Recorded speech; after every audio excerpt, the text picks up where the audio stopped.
हल्कू ने आकर अपनी पत्नी से कहा, सहना आया है, लाओ जो रुपए रखे हैं उसे दे दूं, किसी तरह गला तो छूटे।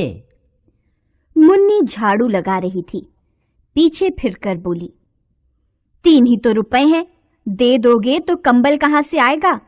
माघ पूस की रात खेत में कैसे कटेगी? उससे कह दो फसल पर रुपए दे देंगे, अभी नहीं। हल्कू एक क्षण अनिश्चित दशा में खड़ा रहा। पूस सिर पर आ गया। बिना कंबल के खेत में रात को वह किसी तरह नहीं सो सकता, मगर सहना मानेगा नहीं, घुड़कियां जमाएगा। चाहे जाड़े में मरेंगे पर बला तो सिर से टल जाएगी। यही सोचता हुआ वह अपनी पत्नी के पास गया और खुशामद करके बोला, ला दे दे, गला तो छूटे, कंबल के लिए कोई दूसरा उपाय सोचूंगा। मुन्नी उसके पास से दूर हट गई और आंखें तरेरते हुए बोली, कर चुके दूसरा उपाय, जरा सुनूं क्या उपाय करोगे? कोई खैरात में दे देगा कंबल? मैं कहती हूं तुम खेती छोड़ क्यों नहीं देते? मर काम करो और जब फसल हो तो उसे लगान में दे दो। लगान चुकाने के लिए ही तो हमारा जन्म हुआ है, पेट के लिए मजूरी करो, ऐसी खेती से बाज आए। मैं ना दूंगी, ना दूंगी। हल्कू उदास होकर बोला, तो क्या गाली खाऊं? मुन्नी ने तड़प कर कहा, गाली क्यों देगा? क्या उसका राज है? मगर यह कहने के साथ ही उसकी तनी हुई भौहें ढीली पड़ गईं। हल्कू के उस वाक्य में जो कठोर सत्य था, वह मानो एक भयानक जंतु की भांति उसे घूर रहा था। वह जाकर रुपए निकाल लाई और हल्कू के हाथ पर रख दिए। फिर बोली, तुम छोड़ दो अब ये खेती। मजूरी में सुख से एक रोटी खाने को तो मिलेगी, किसी की धौंस तो न रहेगी। ऐसी खेती किस काम की कि मजूरी करके लाओ और उसे भी इसमें झोंक दो, उस पर ये धौंस सहो। हल्कू ने रुपए लिए और इस तरह बाहर चला मानो अपना हृदय निकाल कर देने जा रहा हो। उसने मजूरी से एक एक पैसा काट काट कर 3 रुपए कंबल के लिए जमा किए थे। वे आज निकले जा रहे थे। एक एक पग के साथ उसका मस्तक अपनी दीनता के भार से दबा जा रहा था। पूस की अंधेरी रात, आकाश में तारे भी ठिठुरते हुए मालूम होते थे। हल्कू अपने खेत के किनारे ऊख के पत्तों की छतरी के नीचे बांस के खटोले पर अपनी पुरानी सूती चादर ओढ़े पड़ा कांप रहा था। खाट के नीचे उसका संगी कुत्ता जबरा पेट में मुंह डाले सर्दी से कूं कूं कर रहा था। दोनों में से एक को भी नींद नहीं आ रही थी। हल्कू ने घुटनों को गर्दन में चिपकाते हुए कहा, क्यों जबरा, जाड़ा लगता है? कहता तो था घर में पुआल पर लेटा रहे। तू यहाँ क्या लेने आया था? खाओ ठंड, मैं क्या करूं? जानते थे मैं यहाँ हलवा पूरी खाने आ रहा हूँ। दौड़े दौड़े आगे आगे चले आए, अब रो नानी के नाम को। जबरा ने पड़े पड़े दुम हिलाई और अपनी कूकू को दीर्घ बनाता हुआ एक बार जम्हाई लेकर चुप हो गया। उसकी श्वान बुद्धि ने शायद ताड़ लिया कि स्वामी को मेरी कूं कूं से नींद नहीं आ रही है। हल्कू ने हाथ निकालकर जबरा की ठंडी पीठ सहलाते हुए कहा, कल से मत आना मेरे साथ, नहीं तो ठंडे हो जाओगे। यह पछुआ न जाने कहां से बर्फ लिए आ रही है। किसी तरह बस रात कट जाए। यह खेती का मजा है और एक एक भाग्यवान ऐसे पड़े हैं जिनके पास जाड़ा जाए तो गर्मी से घबरा कर भागे। मोटे गद्दे, लिहाफ, कंबल तकदीर की खूबी है। मजूरी हम करें, मजा दूसरे लूटें। जबरा ने हल्कू के मुंह की ओर देखा। हल्कू, आज और जाड़ा खा ले। कल से यहाँ मैं पुआल बिछा दूंगा, उसी में घुसकर बैठना, तब जाड़ा न लगेगा। जबरा ने अपने पंजे उसकी घुटनियों पर रख दिए और उसके मुंह के पास अपना मुंह ले गया। हल्कू को उसकी सांस गर्म लगी। हल्कू निश्चय करके लेटा कि चाहे कुछ भी हो अब सो जाऊंगा, पर एक क्षण में ही उसके हृदय में कंपन होने लगा। कभी इस करवट लेटता, कभी उस करवट, पर जाड़ा किसी पिशाच की भांति उसकी छाती को दबाए हुए था।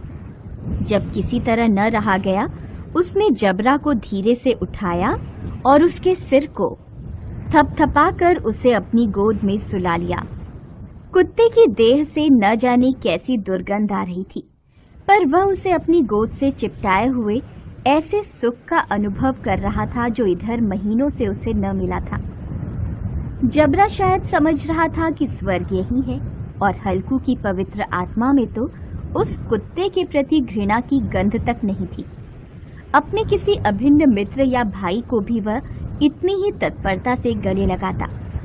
दशा इस अनोखी मैत्री ने जैसे उसकी आत्मा के सब द्वार खोल दिए थे।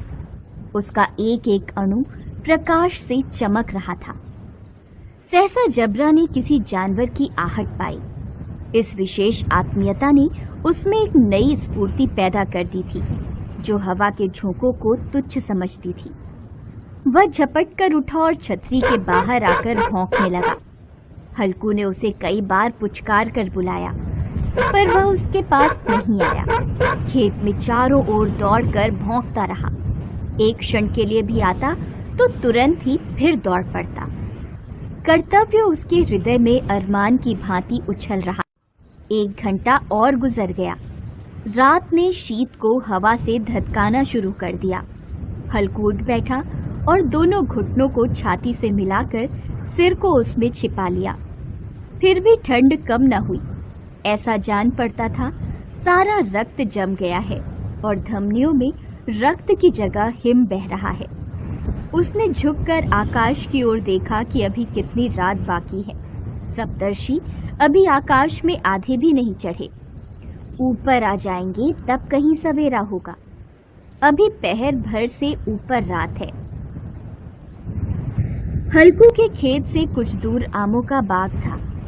पतझड़ शुरू हो गया था। बाग में पत्तियों का ढेर लगा हुआ था। हल्कू ने सोचा चलकर पत्तियां बटोरूं और उन्हें जलाकर खूब तापूं। रात को कोई मुझे पत्तियां बटोरते देखे तो समझे कोई भूत है, कौन जाने कोई जानवर ही छिपा बैठा हो। मगर अब जाड़े में भी तो बैठे नहीं रहा जाता।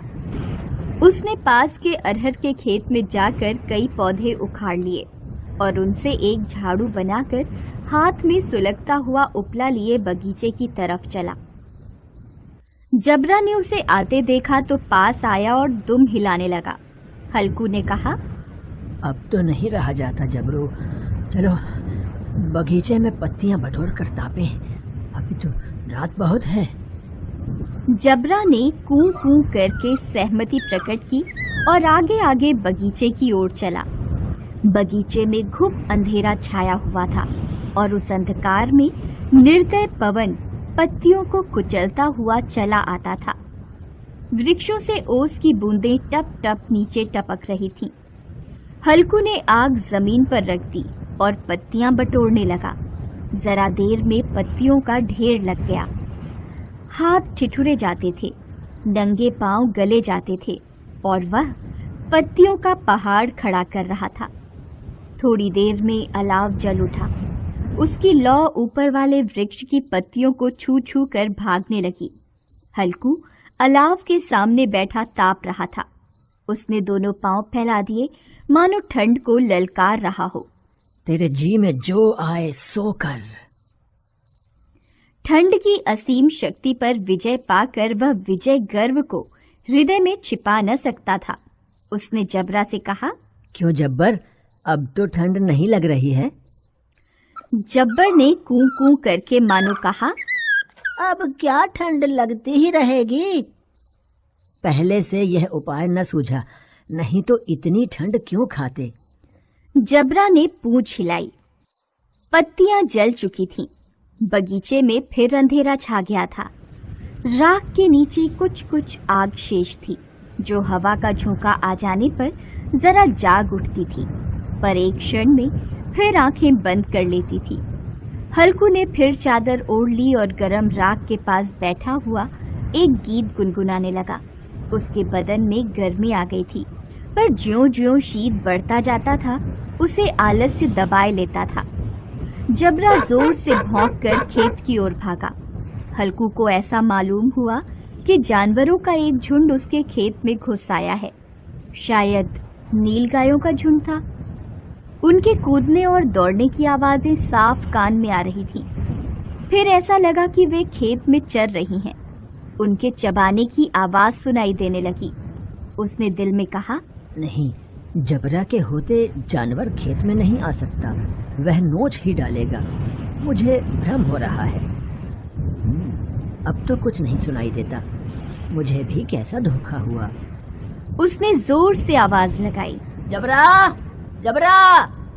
जबरा भौंकता रहा, उसके पास नहीं आया। फिर खेत में चरे जाने की आहट मिली। अब वह अपने को धोखा न दे सका। उसे अपनी जगह से हिलना भी जहर लग रहा था।